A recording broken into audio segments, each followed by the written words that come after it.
Okay, we're here with Christy Gunter of China Baroque, and she does jewelry with china plates set in sterling silver. She also happens to be my client, and we sold her home and helped her buy a new one. So she's going to talk a little bit about her experience. Christy, what was stood out most for you during the whole process? I think the thing that stood out most in the process was how quickly everything happened.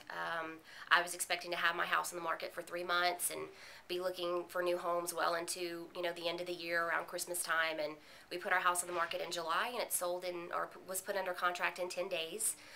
We had the help of our great stager Ragda, and of course our realtor Joe Diasana, to help us through the whole process and just to make everything a really smooth transition for us. Fantastic. Would you recommend Joe and Ragda in the future? Absolutely. I've never used a stager before, but I can honestly say that with the housing market the way it is, I truly believe that it made 100% difference in, the time frame that it took to sell my house. So, I would highly recommend it. It was great. And, of course, Joe and I are best buds. So it's, gained a business and a friendship out of it. So Fantastic. We'll talk to you later, and thanks a lot. thank you. Bye-bye. Bye.